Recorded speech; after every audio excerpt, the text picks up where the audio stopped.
international human rights law. Ah, okay.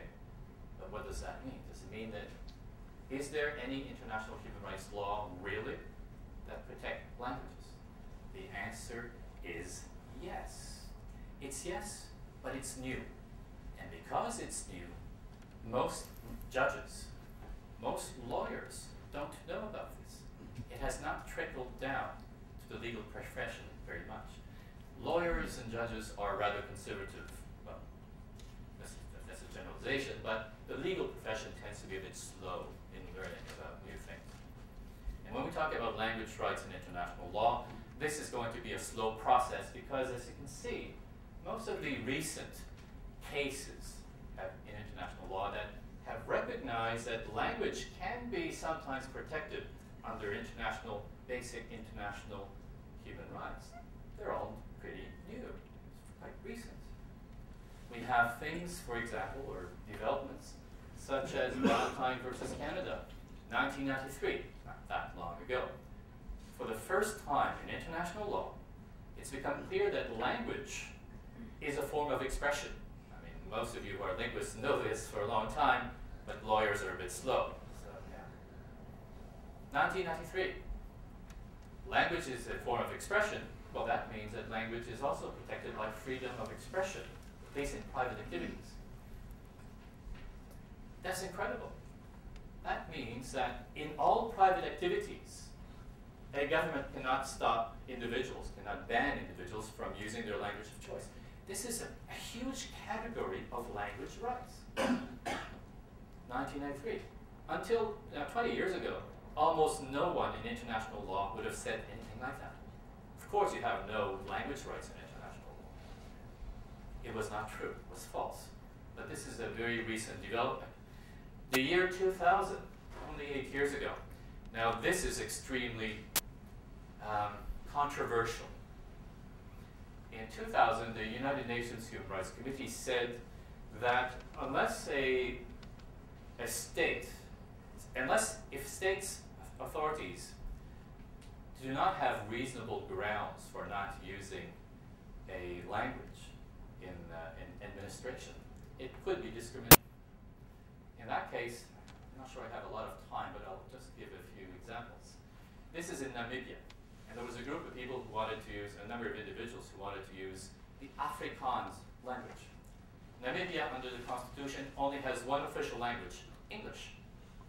Now, the problem with the situation in Diergaardt was that the people wanted to speak Afrikaans, and in fact, they could only speak Afrikaans.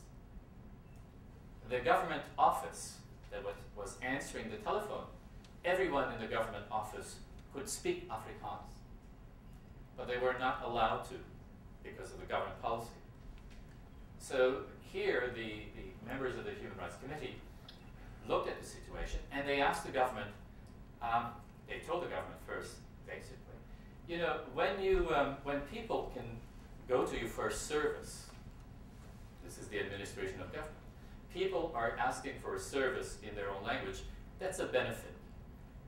If you are going to deny to individuals a benefit, you must explain it. You must have a reasonable justification. Why not use Afrikaans? Why only use English? It was a very simple question, but the government of Namibia offered no answer, said nothing. The government of Namibia simply said, English is our official language. Yes, so you're still denying to some individuals something of a benefit. You must offer a justification, a reasonable justification. They did not, and so the committee said, to only use English here is discrimination. That is another revolution, because it means that the government, even though English is the only official language, has to use, or has to do something against, or not discriminate, which really means in this case, has to use Afrikaans within the government departments. This is rejected by a lot of lawyers. Once again, they're slow to learn these things, because it goes against our paradigm, our way of understanding the relationship between language and official language policies and non-discrimination. that it has opened the door, and it suggests that in areas where you have a large percentage of the population that use a language other than the official language, where you have either a very large proportion or a very large number, governments should use the minority language to the degree that is reasonable and justified in context. And finally, there was, once again, another very recent decision, 2002, in the case of Cyprus versus Turkey, where the European Court of Human Rights actually kind of admitted that you may have, in some situations, a right to be educated in your own language. Now that may sound very simple, but in terms of international law and our understanding of the right to education until then, this is another evolution. It's something that we simply don't quite know how to handle. But there are hints, as I'll be indicating earlier on. So what we have here is a series of recent developments in international law that are based not on cultural rights, but on basic human rights law that have opened the door to a whole new understanding of the possibility of language being protected to some degree in some situations in human rights treaty law. What does it all mean in practical terms? The various declarations, conventions, and recommendations that I've all mentioned earlier, including from the Council of Europe, from UNESCO, the United Nations, and the OSCE, they all tend to reflect similar values. They're not written in the same way. But if you start dissecting or analyzing them, what you find really are values of what I would suggest are values of tolerance, accommodation, rather than assimilation and discrimination. And they tend to recognize that in a modern democratic state, we have to be based on respect. And that means respect of the individuals and respect on diversity. And we have to actually recognize the centrality of language and culture and the respect of fundamental human rights, which includes language and other aspects of culture. And all of this is covered, or is quite closely connected, to freedom of expression, freedom of religion, and non-discrimination. So what you have, if you look at the documents that have started to appear, really from the 1970s and really has continued in Europe, but also internationally since then, what you have is a trend, a definite trend, towards agreement on the need to adopt constructive measures for the use of minority languages and respect for their cultures. And there's really a strong agreement on various elements or principles, approaches that we have under all of those documents. Among them, well, first is really the concept that fundamental to the approach of a democratic, tolerant society is that states must respect the diversity that is represented by ethnic, religious, and linguistic minorities. And this means not just, or more than just tolerance. It means perhaps also where possible, promotion as far as reasonably possible, and especially in relation to language, which is central to all human societies. Because language diversity is really one of the most precious elements of our human cultural heritage. Sorry. Secondly, it's pluralism and respect for individuals means that linguistic, religious, and cultural preferences must be acknowledged and accommodated rather than ignored or even suppressed. Thirdly, in relation to the private use of language, most of the documents that I've mentioned earlier, or those that really do deal with any kind of private activity, all agree that in relation to the private use of language, the basic principle is freedom. Public authorities cannot suppress or restrict one's private language preferences. And finally, the most controversial, the newest understanding, but the one which is also reflected in many documents, especially those that are not legally binding, is the acceptance that when dealing with the use of a minority language by the administration, by public authorities, including public education, the approach that should be adopted is proportionality in relation to a language used. I'll explain that a little bit further on.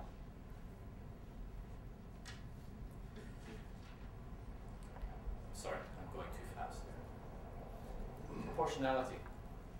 The use of language by government, by the administration of the state, by public, in public education. How do you put that in practice? Especially the European Charter for Regional or Minority Languages actually does suggest an approach here that's on proportionality by the government in the use of the minority language, where you have public authorities at the national, regional, or local level, where you have a sufficiently large number of individuals who use a particular language. The authorities must provide an appropriate level of service in this language. For example, in the case of local districts and their administrations where minorities are concentrated, local authorities should generally use at an increasing level of services their language as the number of speakers of a particular language increases. That's like a sliding scale level or approach. The more you have, a larger number of individuals you have who speak a minority language, especially if they are concentrated in a district, the more of the services of the government should be in their language. And in fact, in the case of a very large percentage of the population that use a minority language, or a very large number of them that are located in a region, then the minority language really should be a co-language of the offices of the government, or maybe even the main language of the administration in that region. If you have 10 million people, or 25 million people in some parts of India, who all share the same language, then really the language of government should mainly be their language in that region. This is a sliding scale approach, the proportionality approach to the use of language. Not all languages can be treated identically. It makes no sense to treat a language spoken by 1,000 people the same way as a language used by 10 million. Of course not. When we're talking about the use of a language by administration, by government, you must comply with a, broadly speaking, a proportionate, a sliding scale approach. That would be the approach in the documents from Europe, talk about languages generally, and I would suggest to you that's also the approach that would be consistent with the concept of non-discrimination in international law. Treating identically things that are different can be discriminatory. You cannot treat everything the same all the time if they're different.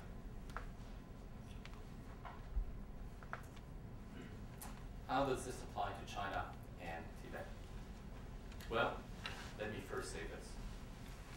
Languages are often at the very center of struggles for power that some governments exclude or disadvantage through language preferences.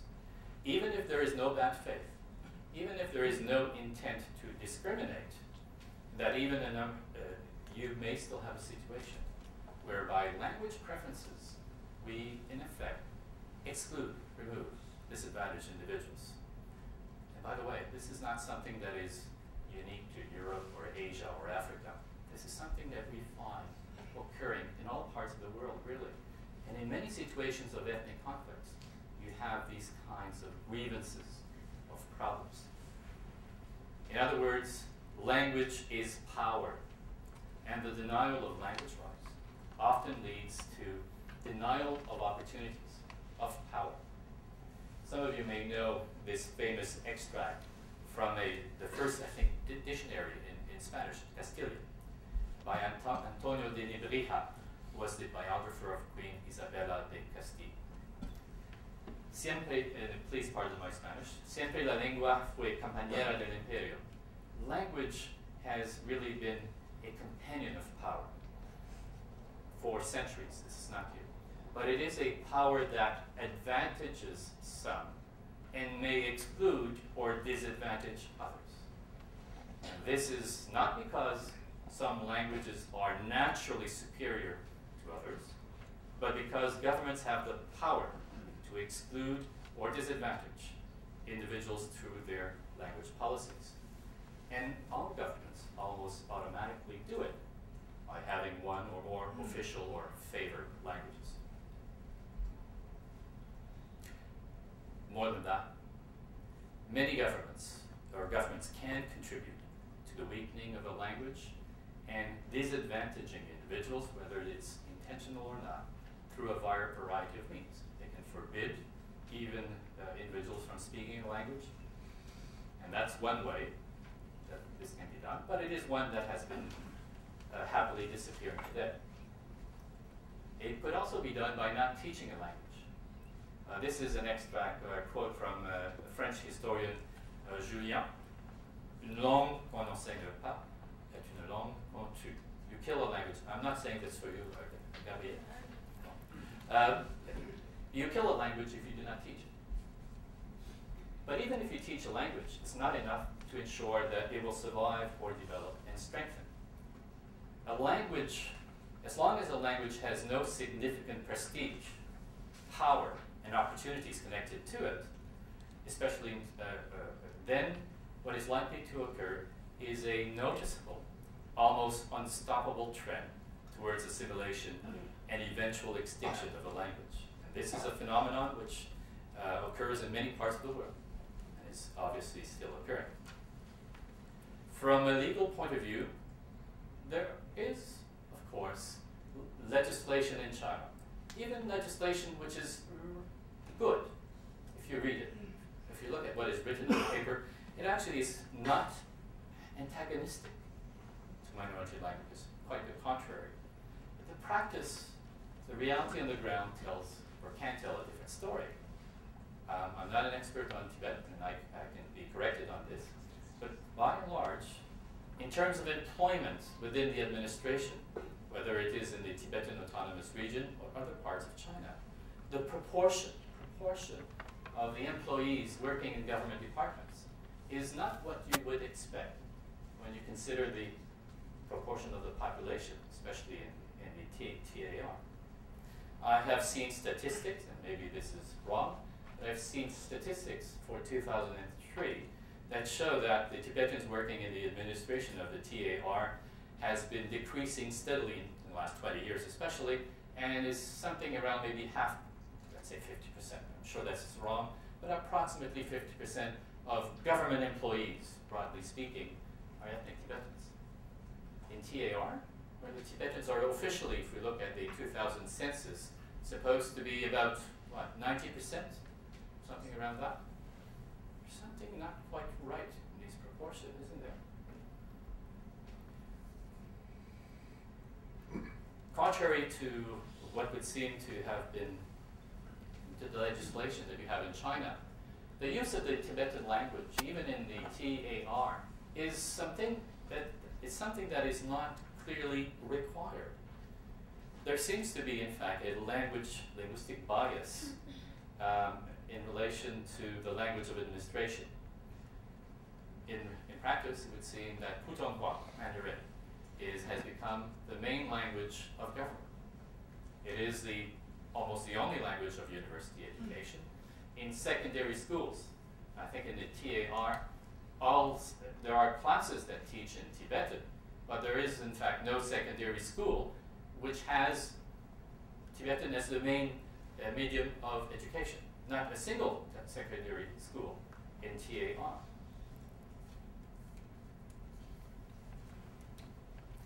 What you would seem to have is a situation where a growing number of parents see that there is very little opportunity linked to the knowledge of Tibetan language. And most parents in TAR, many parents in TAR and other parts of China, see what is the language of opportunity? What is the language of power? It is Putonghua. It is Chinese Mandarin. Because, and here I'm going to do a bit of theater. I only have a few seconds left, so let me suggest this. We were talking earlier about the functions in the domain of Tibetan or any other language. Tibetan language. If you say the language, the medium of education at the university level is Chinese, which is the case in TAR, part of the domain for the use of the Tibetan language is gone. If you say that the main language for secondary schools, language of instruction, of education in almost all the secondary schools in TAR is Putonghua Chinese. It's no longer Tibetan. You're removing it more. If you're saying that in the police force in TAR, you must be fluent in Chinese,